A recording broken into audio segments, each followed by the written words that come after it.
ನಮಸ್ಕಾರ ವೀಕ್ಷಕರೇ, C9 ಕನ್ನಡ ಸುದ್ದಿವಾಹಿನಿಗೆ ಸ್ವಾಗತ. ನಾನು ನಿಮ್ಮ ಯಶೋಧ. ಬೀದರ್ ಲೋಕಸಭಾ ಕ್ಷೇತ್ರದಿಂದ ದಿನಾಂಕ 12ರಂದು ದೃಷ್ಟಿ ವಿಶೇಷಚೇತನ ಸ್ವತಂತ್ರ ಅಭ್ಯರ್ಥಿಯಾಗಿ ದಿಲೀಪ್ ಕಾಡವಾದ್ ಅವರು ಬೀದರ್ ಜಿಲ್ಲಾಧಿಕಾರಿಗಳ ಕಾರ್ಯಾಲಯದಲ್ಲಿ ಜಿಲ್ಲಾ ಚುನಾವಣಾಧಿಕಾರಿಗಳಿಗೆ ತಮ್ಮ ಹಿತೈಷಿಗಳು ಬೆಂಬಲದೊಂದಿಗೆ ನಾಮಪತ್ರವನ್ನು ಸಲ್ಲಿಸಿದರು. ಮೊದಲಿಗೆ ವಿಶೇಷ ಪ್ರಾರ್ಥನೆಯನ್ನು ಸಲ್ಲಿಸಿ ಬಳಿಕ ಪತ್ನಿ ಎಸ್ತೇರ್ ಅವರು ದಿಲೀಪ್ ಕಾಡವಾದ್ ಅವರಿಗೆ ಹೆಗಲಿಗೆ ಹೆಗಲಾಗಿ ನಿಂತಿದ್ದು ದೃಷ್ಟಿ ವಿಶೇಷಚೇತನರು, ಅಂಗವೈಕಲರೊಂದಿಗೆ ಹಿತೈಷಿಗಳು, ಬೆಂಬಲಿಗರೊಂದಿಗೆ ಪಾದಯಾತ್ರೆಯ ಮೂಲಕ ಬೀದರ್ನ ಮಹಾಪುರುಷರ ಪುತ್ಥಳಿಗೆ ಮಾಲಾರ್ಪಣೆಯನ್ನ ಮಾಡಿ ಬಳಿಕ ಜಿಲ್ಲಾಧಿಕಾರಿ ಕಚೇರಿ ತಲುಪಿ ಇವರು ಅಂಧ ಅಭ್ಯರ್ಥಿಯಾಗಿದ್ದು ಜಿಲ್ಲಾ ಚುನಾವಣಾಧಿಕಾರಿಗಳಿಗೆ ನಾಮಪತ್ರ ಸಲ್ಲಿಸುವ ಸಂದರ್ಭದಲ್ಲಿ ಬ್ರೈಲ್ ಲಿಪಿಯಲ್ಲಿ ಬರೆದುಕೊಂಡು ಬಂದು ಶಪಥ ಪ್ರಮಾಣ ಪತ್ರವನ್ನು ತೆಗೆದುಕೊಂಡಿದ್ದು ವಿಶೇಷತೆಯಾಗಿತ್ತು. ಸುದ್ದಿಗಾರರೊಂದಿಗೆ ಮಾತನಾಡಿದ ಅವರು, ಇತಿಹಾಸದಲ್ಲಿಯೇ ಮೊದಲ ಬಾರಿ ದೃಷ್ಟಿ ವಿಶೇಷಚೇತನನಾಗಿ ನಾನು ನಮ್ಮ ಕಮ್ಯುನಿಟಿ ಅಂದರೆ ಅಂಗವೈಕಲರು, ವಿಶೇಷಚೇತನರ ಧ್ವನಿಯಾಗಲು ನಾನು ಲೋಕಸಭಾ ಚುನಾವಣೆಯ ಕಣಕ್ಕಿಳಿಯುತ್ತಿದ್ದೇನೆ. ನಮಗೆ ನಮ್ಮದೇ ಆದ ಸಮಸ್ಯೆಗಳಿವೆ. ನಮ್ಮಗಳ ಗೋಳು ಕೇಳುವವರಿಲ್ಲ.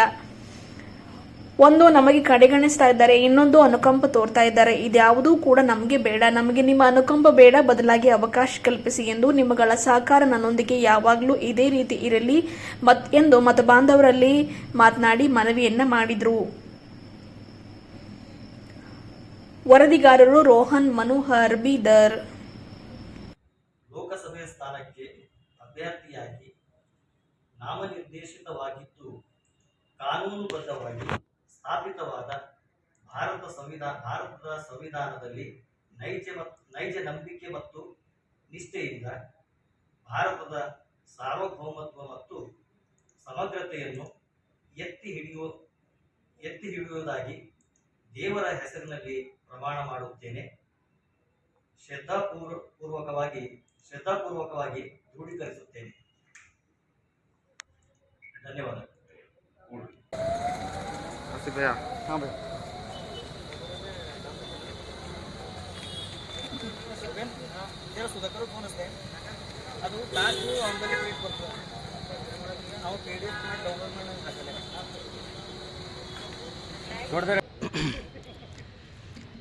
ಎಲ್ಲರಿಗೂ ನಮಸ್ಕಾರಗಳು. ನನ್ನ ಹೆಸರು ದಿಲೀಪ್ ಕಾಡವಾದ್. ಬೀದರ್ ಇತಿಹಾಸದಲ್ಲಿ ಭಾರತ ಸ್ವತಂತ್ರ ಆಗಿರ್ತಕ್ಕಂಥ ಒಂದು ಇಸ್ವಿಯಿಂದ ಇಲ್ಲಿವರೆಗೆ ಬೀದರ್ ಇತಿಹಾಸದಲ್ಲಿ ಪ್ರಪ್ರಥಮ ಬಾರಿಗೆ ಒಬ್ಬ ದೃಷ್ಟಿ ವಿಶೇಷಚೇತನ ವ್ಯಕ್ತಿಯಾಗಿ ಬೀದರ್ ಲೋಕಸಭಾ ಕ್ಷೇತ್ರದಿಂದ ಮೊದಲನೇ ಬಾರಿಗೆ ನಾನು ನಾಮಿನೇಷನ್ ಫೈಲ್ ಮಾಡಿದ್ದೇನೆ. ಇವತ್ತು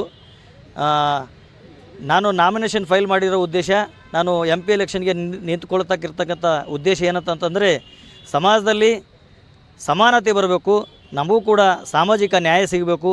ಅಂಗವಿಕಲರ ಸಮಸ್ಯೆಗಳು ಅನೇಕ ಇವೆ.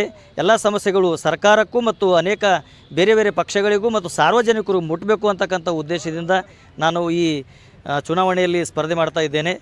ಎಲ್ಲ ಬೀದರ್ ಜನತೆ ನನಗೆ ತುಂಬ ಸಹಕಾರ ಕೊಡೋದಾಗಿ ಭರವಸೆ ಕೊಡ್ತಾ ಬಂದಿದ್ದಾರೆ. ಸುಮಾರು 1 ತಿಂಗಳಿಂದ ನಾನು ಅಲ್ಲಿ ಪ್ರಚಾರ ಮಾಡ್ತಾ ಇದ್ದೇನೆ. ಹೀಗಾಗಿ ಅನೇಕರು ನಮಗೆ ಬೆಂಬಲವಾಗಿ ನಿಂತ್ಕೊಳ್ತಾ ಇದ್ದಾರೆ.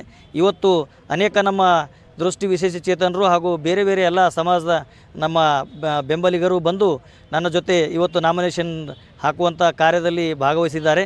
ಹೀಗಾಗಿ ಎಲ್ಲರಿಗೆ ನಾನು ಧನ್ಯವಾದ ತಿಳಿಸ್ತೇನೆ ಮತ್ತು ಬೀದರ್ ಸಮಸ್ತ ಲೋಕಸಭಾ ಕ್ಷೇತ್ರದ ಜನತೆಗೆ ನಾನು ಧನ್ಯವಾದ ತಿಳಿಸ್ತೇನೆ. ಮುಂದಿನ ದಿನದಲ್ಲಿ ನಿಮ್ಮೊಟ್ಟಿಗೆ ತುಂಬ ಮಾತನಾಡೋದಿದೆ. ಹೀಗಾಗಿ ನನ್ನನ್ನು ನೀವು ಸಹಕರಿಸಬೇಕು ಅಂತ ಹೇಳಿ ತಮ್ಮಲ್ಲಿ ಕೇಳ್ಕೊಳ್ತಾ ನನ್ನ 2 ಮಾತುಗಳನ್ನು ಮುಗಿಸ್ತೇನೆ. ಎಲ್ಲರಿಗೂ ನಮಸ್ಕಾರ. ನಾನು ಶ್ರೀಮತಿ ದಿಲೀಪ್ ಕಾಡವಾದ್. ಈ ಒಂದು ಇತಿಹಾಸವನ್ನು ರಚಿಸಲು ನೀವು ಕೂಡ ಸಹಕರಿಸ್ತೀರೆಂದು ನಂಬುತ್ತೇನೆ. ಏಕೆಂದರೆ ಸುಮಾರು 75 ವರ್ಷ ಕಳೆದ ನಂತರ ಈ ಒಂದು ಸಂದರ್ಭ ಸಿಕ್ಕಿದೆ. ಅಂಗವಿಕಲರಾದರೂ ಅವರ ಒಂದು ಕೊರತೆಗಳು ಸಮಾಜದಲ್ಲಿ ಇನ್ನೂ ಅನೇಕ ಜನರು ಅನುಭವಿಸುತ್ತಿದ್ದಾರೆ ಎಂದು ತಿಳಿದು ಅವರಿಗೂ ಕೂಡ ಅವರ ಒಂದು ಸಹಾಯ ಬೇಕೆಂದು ತಿಳಿದು ಅವರಿಗೋಸ್ಕರ ಅವರು ನಿಂತು ತಮ್ಮ ಒಂದು ಕೆಲಸ ಕಾರ್ಯ ಮಾಡುತ್ತಿರುವಾಗ ತಾವು ಕೂಡ ಸಹಕರಿಸಬೇಕಾಗಿ ತಮ್ಮಲ್ಲಿ ಕೇಳಿಕೊಳ್ಳುತ್ತೇನೆ. ಧನ್ಯವಾದಗಳು. ಒಂದು 10-15 ಸೆಕೆಂಡ್ಸ್ ವಿಡಿಯೋನ ಮಾಡಿಕೊಂಡ್ರೆ ಒಂದು